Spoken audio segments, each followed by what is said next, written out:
Barack Obama was 40 years old, and he felt like a failure.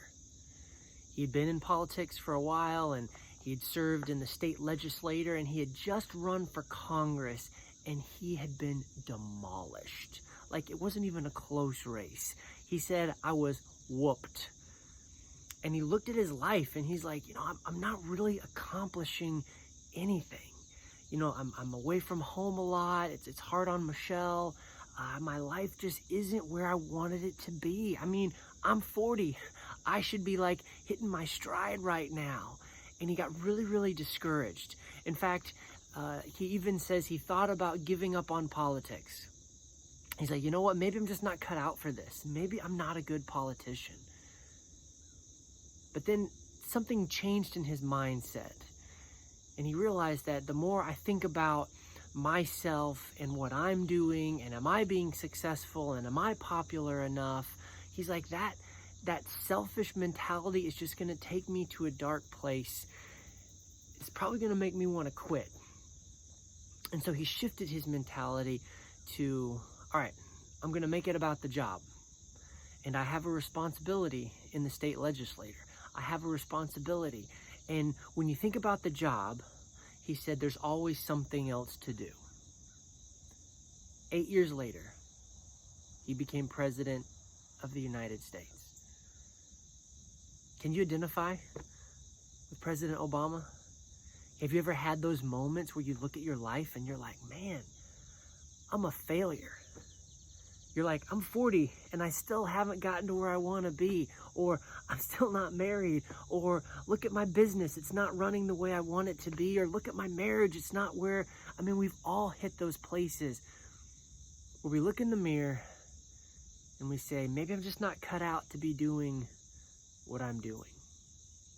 Man, maybe I'm just not a good parent, or a good spouse, or a good whatever your job is. It would be good for us to take some advice and learn from President Obama's life. And instead of looking at ourselves and asking, am I good enough? Am I popular enough? Am I successful enough? Let's look at the responsibility. Look at your child. Because when you look at your kid, there's always going to be something for you to do and engage. Look at your spouse. There's always going to be something to do to invest in your marriage. Look at your job. There's always going to be something to do. And as you start investing in your job, your child, your marriage, your church, you'll start to hit a stride. Now, I can't promise you that in 8 years you'll be president, or you'll have the best marriage ever, or your kids will be singing your praises. But I do know that it is a universal human experience, that when you give your heart and soul to something and you try your hardest, you enjoy it way more than if you just give it half effort. There's a Bible verse in Psalms that says, wait on the Lord, be strong, let your heart take courage. Yes, wait on the Lord. And I love that middle phrase that says, let your heart take courage. Let your heart take courage. It makes me think of this stallion that just wants to run, and you're holding it back with the reins. You're leaning back, and it just wants to go. You see, our hearts were built to take courage, to be courageous. And in our world today, we're bombarded with so much fear.